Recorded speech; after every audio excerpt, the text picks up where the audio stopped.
منظومة تحفة الأطفال في تجويد القرآن للشيخ سليمان بن حسين بن محمد الجمزوري. بسم الله الرحمن الرحيم. السلام عليكم ورحمة الله وبركاته. الحمد لله مصليا على محمد وآله ومن تلا وبعد. Para ustazah sekalian yang dirahmati Allah Subhanahu wa taala, kembali lagi kita dalam pembelajaran Syarah Tuhfatul Atfal, yakni kitab karangan Imam Sulaiman Al-Jamzuri. Pada pertemuan lalu kita telah membahas bab nun sukun sampai pada hukum yang ketiga. Kali ini kita masuk kepada hukum yang keempat.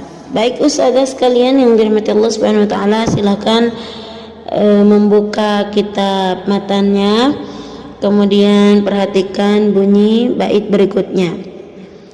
Warabi'ul ikhfa'u 'indal fadili minal hurufi wajibun lil fadili. Nah, warabi', hukum yang keempat dari nun sukun dan tanwin yang pernah kita bahas sebelumnya,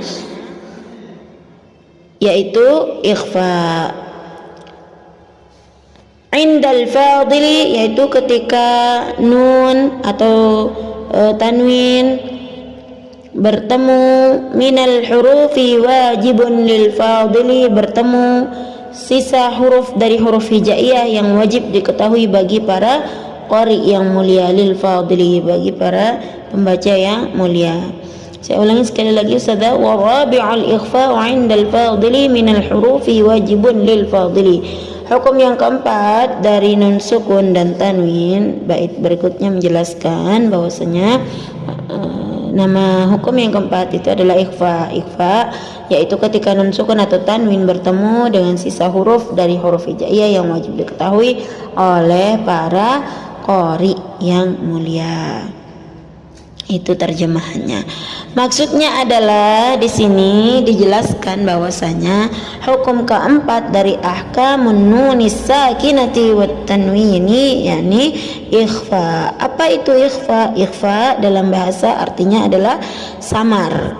Yang dimaksudkan samar adalah membaca nun sukun dengan menyamarkan makhrajnya, tidak jelas ataupun tidak hilang. Maksudnya samar di sini adalah nun sukun, membaca nun sukun dengan menyamarkan makhrajnya, yakni tidak jelas juga tidak hilang, tidak dihilangkan sepenuhnya, akan tetapi disamarkan. Biasa dikenal hukum ikhfa ini oleh kita semua di Indonesia ini dengan nama ikhfa haqiqi, yaitu maksudnya ya tadi ikhfa itu adalah samar, kemudian hakiki itu artinya adalah benar-benar. Maksudnya yang dikatakan benar-benar adalah di sini adalah benar-benar dari huruf hijaiyah setelah pembagian daripada idhar, idgham dan iqlab. Dia adalah sisa dari huruf yang wajib tadi menurut baitnya. Adapun yang dimaksud dengan ikhfa hakiki itu adalah apabila ada nun sukun atau tanwin bertemu dengan salah satu huruf yang 15 yang terhimpun di dalam bait, kelanjutan dari bait tadi. Kelanjutan dari bait warabi'ul ikhfa 'indal fadili minal hurufi wajibun lil fadili, itu kelanjutannya adalah fi khamsatin min ba'di 'ashrin ramzuha fi kilmi hadzal baiti qad dhammantuha, yang telah tersusun 15 hurufnya dalam sebuah rumus yang terangkum dalam sebuah bait. Baitnya adalah bait paling akhir dari bab nun sukun dan tanwin. Sif dzana kam jada syakhsun qad sama dum tayyiban zid fi tuqan da' zalima. Dalam bait ini adalah yang diambil pada awal hurufnya saja. Misalnya sif, di situ terdapat huruf sad 1, za ada huruf dal 2, Sana ada huruf sa 3. Kam ada huruf kaf 4. Jada ada huruf jim 5. Syakhsun ada shin 6. Qad ada qaf 7. Sama ada sin 8. Dum ada dal 9. Tayyiban ada ta 10. Zid ada zai 11. Fi ada fa 12. Tuqan ada ta 13. Da ada dad 14. Zaliman ada dha. Itulah huruf yang 15 yang dimaksudkan di dalam rumus tadi. Sif la sana kam jada syakhsun qad sama dum tayyiban zid fi tuqan da zaliman. Cara membaca hurufnya adalah mengambil di awal huruf pada kosakata di dalam bait tersebut yang tadi telah kita baca. Sif za sana kam jada syakhsun qad sama, di situ sesuai yang tadi dan seterusnya. Baik Ustazah, lalu bagaimana cara membaca hukum ikhfa? Cara membaca ikhfa itu ada 2 cara seperti iklab, akan tetapi di sini beda penamaannya.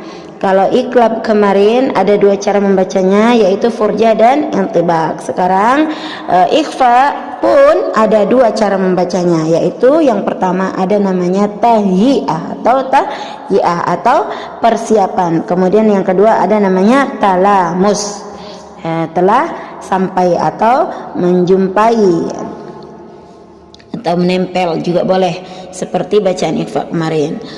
Yang dimaksudkan dengan tahiyah itu adalah persiapan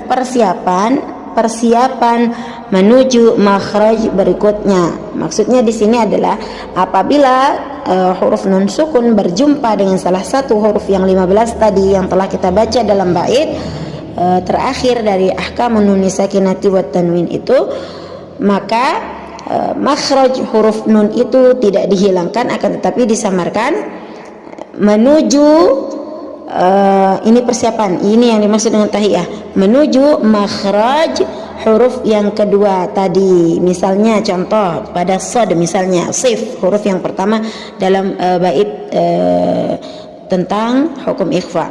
Misalnya pada huruf shad, ketika nun sukun bertemu dengan huruf shad, maka ketika kita melafazkan kosakata yang di situ terkandung huruf nun sukun ataupun tanwin, misalnya ketika makhraj huruf nun sukun itu kita lafazkan, maka secara samar, tidak sampai dihilangkan makhrajnya, akan tetapi mempersiapkan untuk menuju makhraj huruf shad. Contoh man soma, kosakata man soma, di situ terdapat nun dan shad. Ketika kita melafazkan dengan hukum ikhfa tadi dengan cara membaca yang pertama yaitu tahiyah, persiapan, maka contohnya adalah man shoma, maka makhraj nun senantiasa berlalu menuju makhraj huruf shad. Itulah yang dimaksud dengan bacaan yang pertama tadi, yaitu tahiyah atau persiapan. Kemudian yang kedua cara membaca ikhfa namanya adalah talamus. Talamus itu adalah telah langsung menuju atau menempel kepada makhraj huruf yang berikutnya, melewati makhraj huruf nun. Contoh mansoma tadi itu makhraj huruf nun samarkan langsung menerobos ke makhraj huruf shad. Contoh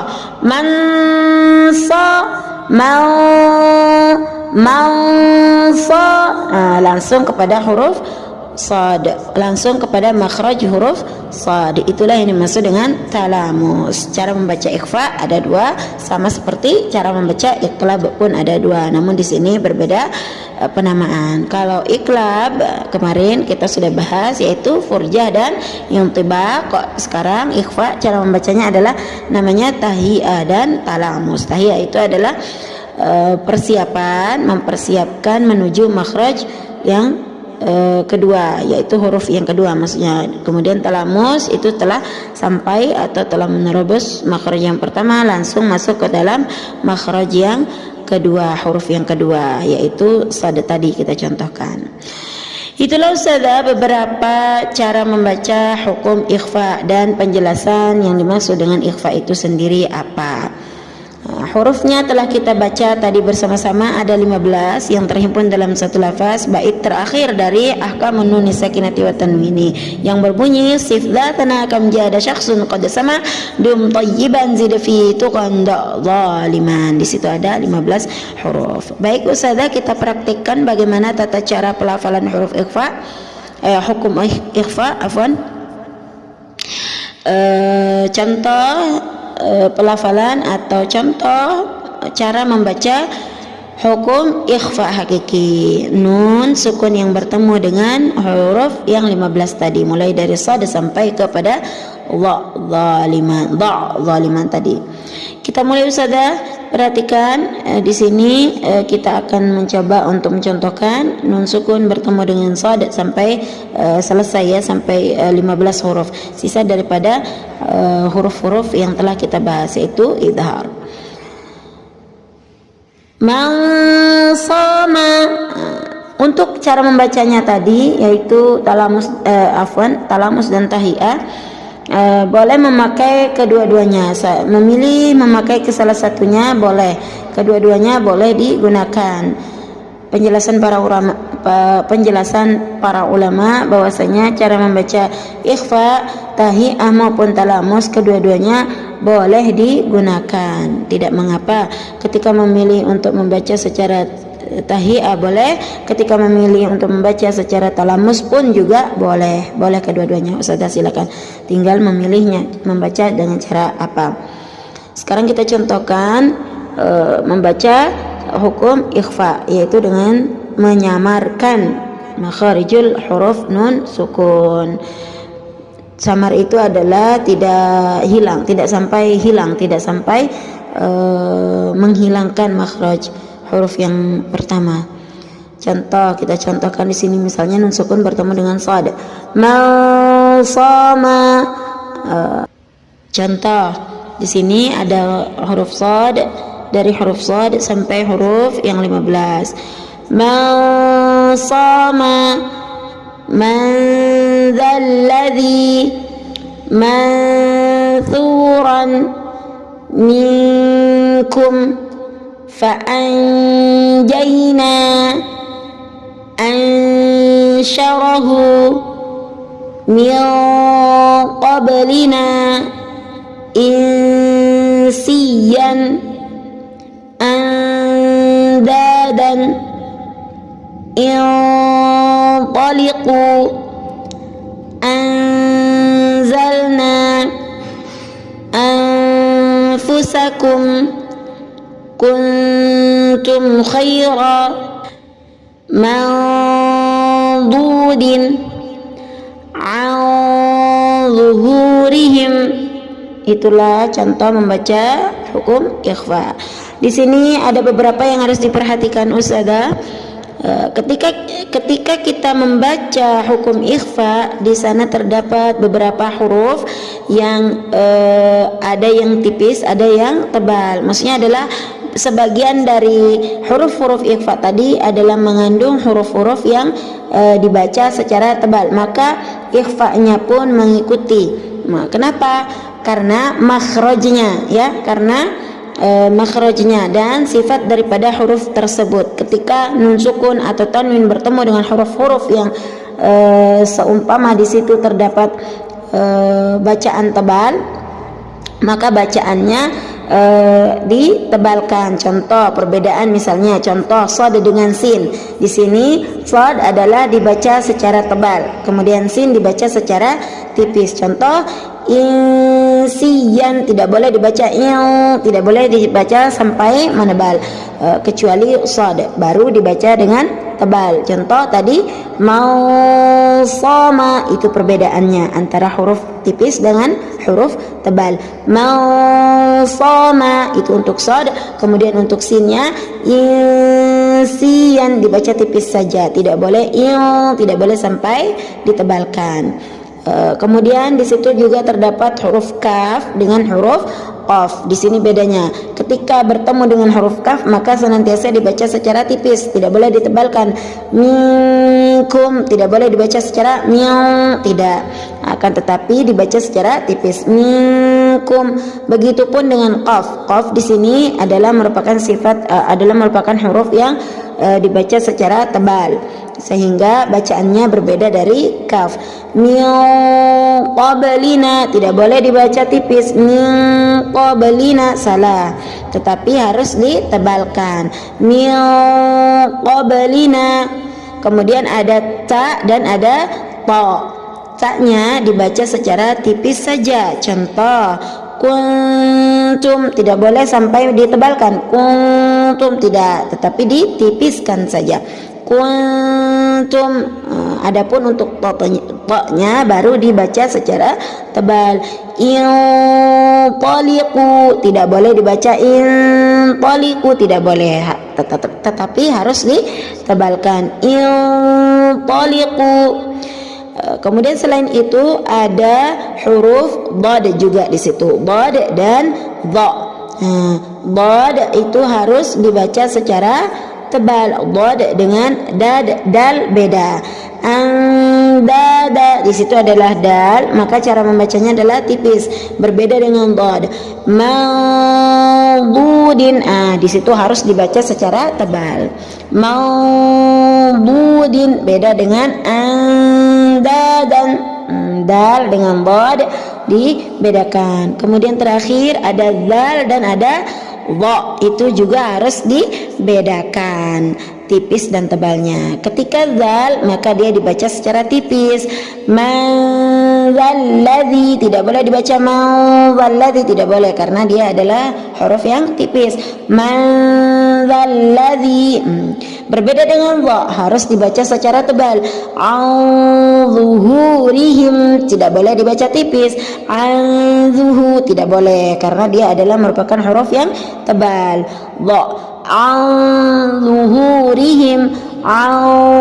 Zuhurihim harus dibaca secara tebal. Itulah ustazah beberapa perbedaan bacaan tebal dan tipis di dalam hukum ikhfa. Ketika dia bertemu dengan huruf tipis maka tidak boleh ditebalkan. Ketika dia bertemu dengan huruf tebal maka tidak boleh ditipiskan. Baik ustazah, untuk memastikan lagi mari kita sama-sama untuk mempraktikkan. Diulangi sekali lagi yang 15 huruf tadi. Man sama man dzalladzi manthuran minkum fa'anjayna ansyarahu min qablina insiyan andadan intaliqu anzalna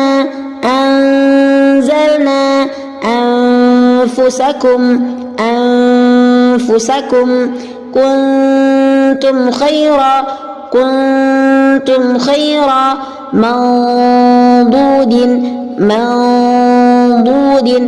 an zuhurihim harus ditebalkan. An zuhurihim seperti itulah contoh-contoh pelafalan hukum ikhfa.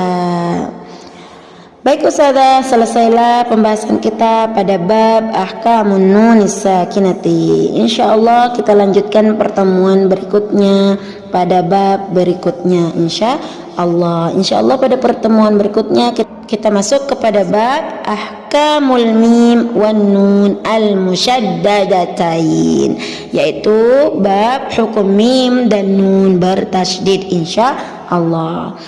Kita tutup majelis kita dengan doa kafaratul majelis. Semoga Allah Subhanahu wa taala senantiasa memberikan keistiqomahan kepada kita semua, agar tetap istiqomah di dalam menuntut ilmu, terlebih pada ilmu-ilmu syar'i. Semoga dengan jihad kita ini Allah catat sebagai amal ibadah yang salih insyaallah. Amin amin ya rabbal alamin.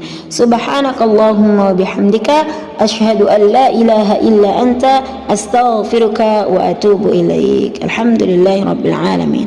Barakallahu fikum. Assalamualaikum warahmatullahi wabarakatuh.